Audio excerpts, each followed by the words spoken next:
is about thalidomide. I expect it will surprise almost all of you, perhaps even shock you, that the thalidomide affair is not over. Last year, after 11 years of struggle, the children won their compensation. But there are still 98 children whose mothers believe they took thalidomide and who've got nothing. Thalidomide, the wonder drug, was introduced in 1958 by a distillers company, Biochemicals, part of the giant whiskey and gin firm of distillers. Its advertising said how safe it was. In its varied forms, it would take away your headache, put you to sleep and calm you. 2.5 years later, the drug was withdrawn after reports of deformities in newborn babies. In Britain, the parents of some of these babies began claims for damages against distillers. And because the matter was then sub judice, it rested for 10 years. In 1972, the silence was finally broken. The Sunday Times had begun its historic and untiring campaign to get compensation for children most of us had forgotten. As a direct result, public pressure built up, Parliament intervened, parents were called to many meetings, and eventually distillers settled.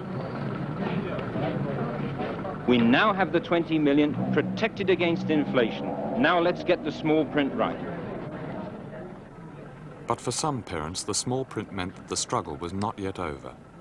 Within the settlement, there are 2 lists of children, 342 on the X list who benefit, and 98 on the Y list who don't. To get compensation, a child must be moved from the Y to the X list. The X list were those mothers who could show proof that they had taken thalidomide in the first weeks of pregnancy, or they were children who were assessed as thalidomide damaged, mostly on the basis of examinations by just one child specialist.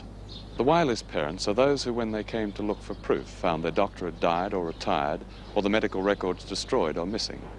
In some cases, the doctor denied giving the drug, although the mother remembers taking it, or the mother got the tablets from a friend or directly from a chemist.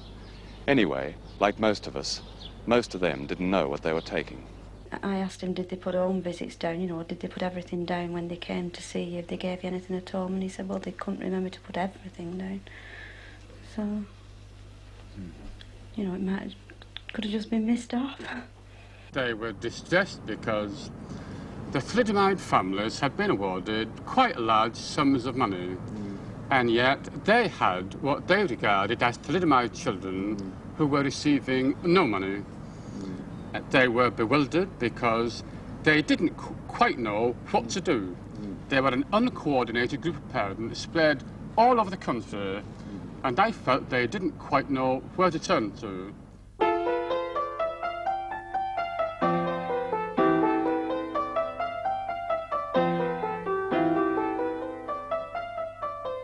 Sandra Tootle was born without legs and with 2 crooked feet which have since been amputated. Her hips are deformed and her left hand has just 3 fingers.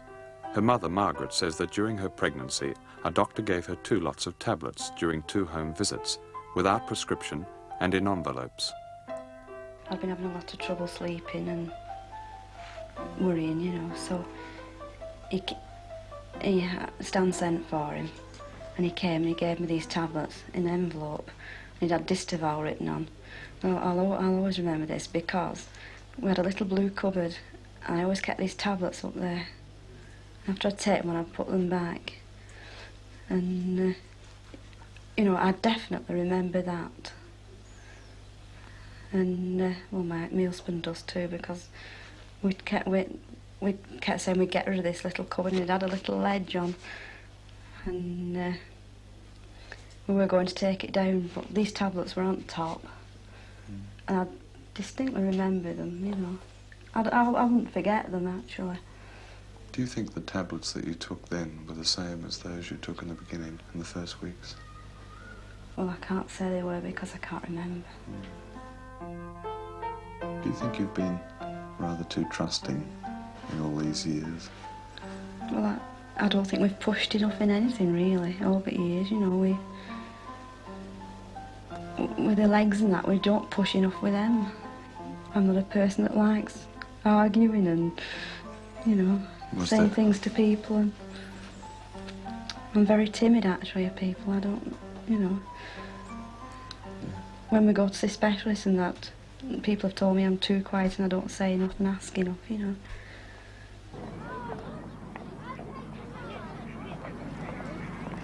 Keith Lewis is chairman of the Y Group Parents Committee, formed last year after it became apparent that those children left over would have to fight on. He is the father of 11-year-old Mark, who was born with arm and shoulder deformities. I asked Mr. Lewis why the wireless parents signed the settlement. You must appreciate that this thing had gone on for ages. Everybody was basically happy with the amount of settlement. If all those children were on the wire list held out, it would only slow down proceedings for the people who were on the X list who could receive compensation. Alec Purkis, as an X-list parent, do you think the wireless parents have been treated fairly? No, I think their situation is most unsatisfactory. They've been in doubt for many, many months, many years in some cases, and still they have no idea whether their child will benefit or not. I wondered myself, why were their signatures necessary? But Distiller's offer was conditional on a majority, an unstated majority, of claimants accepting the offer. So another 90-odd acceptances helped Distillers to wrap it up. You go to see a doctor and he tells you something, it gives you something, you trust in what he's giving you. I mean, same with solicitors, if you take your problems to him and he's trying to do it for you, just leave it with him and trust, don't you? I mean, you have to trust a person who's trying to do something for you. Because Sandra's deformity does not follow a certain pattern, and because there is apparently no mention of thalidomide on her mother's medical record, she is on the Y list, and if she stays on it, she will receive nothing.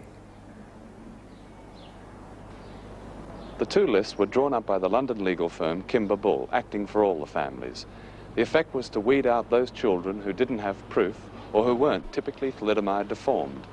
But by signing the settlement, all the parents, X and Y, gave up all legal claims against Distillers. They agreed not to sue Distillers, but the Y list had to prove thalidomide damage to win the right to the X list.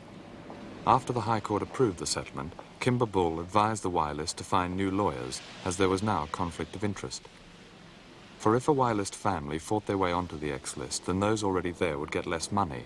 Would they have signed if they'd known they'd had to find new lawyers? I don't think people would have signed had they have known that the cut was going to be so quick, and had they have known that we were going to be left in a position of virtually no support. She came in with a letter from the solicitors in London saying that they felt that at this stage she ought to be separately legally represented because her child had now been, or was, on the Y list, and that they were acting for the X list children. David Brooks is a Lancashire solicitor acting for another Y list family. He is just one of those solicitors throughout the country who has had to pick up the endless legal strands of the thalidomide tragedy after Kimber Bull had stopped acting for the Y list children. This child was born with this deformity, and she's been doing her utmost for the child ever since to establish that it was caused by this drug. She had had a lot of very detailed and complicated correspondence. I can't say whether she understood it or not. I imagine she found it very difficult to understand. It took me quite a long time to read it and understand it. She just came in with a plea to see what I could possibly do to help her. Having caught the backwash of the thalidomide affair 12 years later, what is your view of two lists, X and Y? I view it with suspicion. I think it's appalling, personally. From what I can gather, and I hasten to add it's only from my own information, there seems to be very little difference between the evidence which got some children onto the X list and some children onto the Y list. Perhaps I'm putting it a little highly, but it seems to me that somewhere along the line, possibly unknown to that person at the time, somebody has been asked to almost play God. Very sparkling, natural, sparkling person. Yeah, she's a great kid. She really is marvellous. Very, very bright, very alert. Sonia West is 11. Her mother suffered from nerves during her pregnancy and took a great many pills. Mike, when do you think your wife took thalidomide? It was back when she was pregnant with Margaret, and the illnesses she had between the pregnancies. She started getting in trouble with nerves. She was treated by the doctor at the time. She doesn't remember what these were? No, she wouldn't. Your wife takes a lot of pills. She's had a history of nervous disorder when she was younger, just after we first got married, which happily is cleared up now. I asked Mike West, when did he first suspect that Sonia was a thalidomide child? Well, I think from the moment she was born, I assumed she was a thalidomide child. There'd been a lot of publicity with the drug being withdrawn a few months before she was born, or within a year anyway, and I just assumed she was. And everybody else seemed to assume she was as well. In a campaign to uncover outdated medicines last October, 200 thalidomide tablets turned up in Worcestershire. My GP, this was. What did he say to you? He said, he did mention thalidomide, you see, right? And I wasn't quite sure about this at the time. No, I wasn't sure about thalidomide anything. It's all new to me. And he said he wanted to know where I got the drug from, because he can't remember prescribing it. Professor David Poswillow is a renowned specialist in birth deformities. For the past 5 years, he's devoted himself to finding out just how thalidomide works. Pregnancy lasts 9 months and people forget what happened in the first few weeks of development, and so it's extraordinarily difficult to get an accurate history. And you really cannot put a jigsaw puzzle together if many of the pieces are missing. So much depends on the clinical history. If one can establish that there has been thalidomide intake by the mother during the sensitive period, then I think it's impossible to decide whether a malformation was definitely caused by thalidomide or not. And in the presence of a powerful teratogen like that, I think the onus of proof is to prove that thalidomide didn't cause it. We regarded ourselves as part of the group. It wasn't until the group split in two that we realized that we weren't actually part of the group. It meant that some children had been accepted and some hadn't. Not that they weren't going to be, but they just hadn't been accepted yet. The one specialist whose medical opinion determined whether or not most of the children would join either the X list or the Y list was Professor Richard Smithles of Leeds University. The children were referred to him by the solicitors Kimber Bull. Well, he talked to us of this. He talked to us of a list of thalidomide characteristics in a child, and that Sonia apparently didn't have enough of these for him to state that she was a thalidomide child. He couldn't actually say categorically that Sonia was thalidomide. But he didn't say categorically that she was not thalidomide. Oh, no, he didn't say that at all. If Sonia had been 3-4 months older, and she could have been conceived while the drug was actually on the market, officially on the market, he would have come down and put Sonia on the X list as a thalidomide child. A number of children on the Y list were born after the drug was taken off the market. But just how quickly and how efficiently were doctors told about the drug? After reports of grotesque deformities from Australia and Germany, distillers wrote to doctors, drug suppliers and hospitals, and a withdrawal letter from distillers was published in both the British Medical Journal and the Lancet on December the 2nd, 1961. But it wasn't until 5 months later that the Ministry of Health wrote to doctors warning them of the dangers of Distaval, one of the brand names for the drug. But thalidomide was also contained in Asmaval, Valgrain, Valgis and Tensaval, and the ministry made no mention of these. Keith Yates was born at the height of the thalidomide births. He has spent most of his life in hospital and in pain. He has no ears, just holes in the side of his head. During the 9 months of being pregnant, I was continuously being sick and migraine, and I was always going to the doctors every month for checkups, which is normal, but nothing seemed to help, and I was fed up of taking tablets, and by the time I got to 7 months, I kind of threw them all on fire. How many tablets were you taking a day in those first weeks of pregnancy? Oh, about 6 or 7. And when Keith was born, he was born at my parents' home. He was born with no ears, and nobody had ever told us anything, and we just kind of carried on and brought him up to the best abilities we could. He was just being regarded as a deaf child. That's right. He was. This is all what we was told is he was deaf and was treated as a deaf child. Nothing else. In spite of his deformities. That's right. I didn't seem to enter into it. everybody kind of was lenient. He doesn't have, of course, he'd had a hole on the side. That's of his right, and just a piece of skin up Well, it one was ear, covered and over. The ear was actually covered over, and one side was down here and the other side was up there. Yes. So he was obviously deformed. He was deformed. He was deformed. He had facial paralysis as well. But despite this, 11 years passed before any member of the medical profession suggested to Mr. and Mrs. Yates that their son's deformities could have been caused by the drug. I was talking about Keith, and this doctor just said to me, didn't I think Keith was a thalidomide child? And I said, I've never really gone into thinking about that. I was more interested in Keith's life.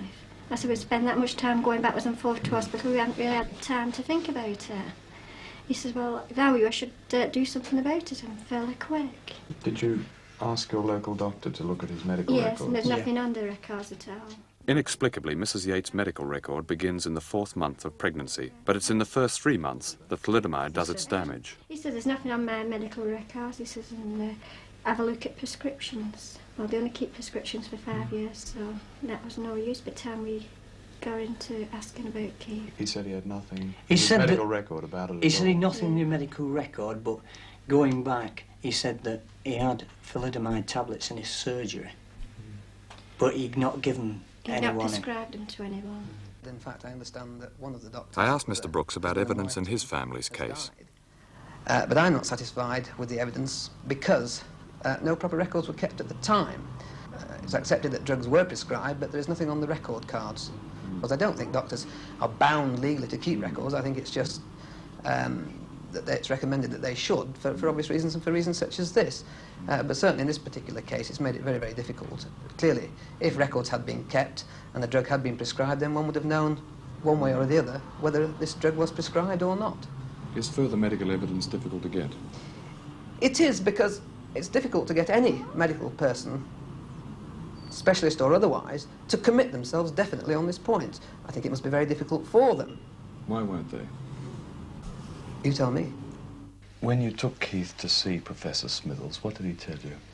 Well, he said that Keith was 50% and he needed the other 50 from another doctor. 50% thalidomide? Yeah, from another doctor to make sure that he, we got the 100%. So he was, in fact, saying that he was prepared to declare Keith a thalidomide damaged child if he had another doctor to agree with him? Definitely. That's right. Yes. So then also they had a medical record of Mr. Gill, which had done all the operations at Bovenshaw. No, I went to see Mr. Gill, didn't I, over this? You can tell. And I was talking to him. I said, do you think that Keith is a thalidomide child? And he said that he did not think Keith was a thalidomide child because the simple reason he's had dealings with thalidomide children. And a thalidomide child usually has deformities of arms and legs, where Keith is not, it's his ears. He didn't conform to the type? No. What one can say, I think, is that thalidomide generally produces anomalies which are fairly typical and fairly characteristic. But for all sorts of reasons which we don't understand and which may be related to the genetic background of the individual concerned, the response may be atypical. And when the response is atypical, then the malformation could be atypical. In what percentage of the cases that you tested did you find deformities in ears and arms? When thalidomide is given between the 20th and the 25th day of development in the primate, we know that the ear and limb is affected. Very frequently asymmetrically affected, one side may be worse than the other, but by and large we get most of them affected if we give the drug at the appropriate period. So the majority of ears would have been affected? The large majority, yes.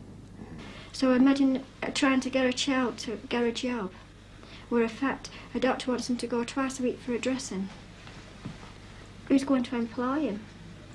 Give him a job as an apprentice? And this is what he wants, is a child to have an apprentice so that he's got a full job when he turns 21. The way things are, there's no future. Do you, looking back now, think you've been rather too trusting? I think so. Probably. Yeah. We see, we was both 17. I don't think we'd enough experience with being a family life. We never, don't think, really understood of having a child which was deformed. All we was interested was the child himself. We was really happy with him. we kind of thought, well, just live a normal life. That's all we ever asked for, was to live a normal life, but our normal life never seemed to exist. It still doesn't seem to come that way now, because he's still waiting to go in hospital again. Yeah. Tell me about that painting of the little boy up there. Oh, I couldn't just resist buying that. It just reminded me of Keith when I used to see him in hospital. I just loved it. We had a settlement which came from an offer based on moral responsibility. Distillers accepted their moral responsibility, not legal liability. It wasn't until the autumn of last year when I realised what a serious problem the wire list was becoming, because not a single family from the wire list had been transferred to the X list. And of course, unless they're transferred, they get no money at all. Seems to me that the simple answer for the wireless tragedy dilemma is for that very medical panel set up by Dr. Vaughan to assess the extent of the injuries of the X-list children, for them to examine each Y-list child and give their opinion on whether the child is thalidomide damaged.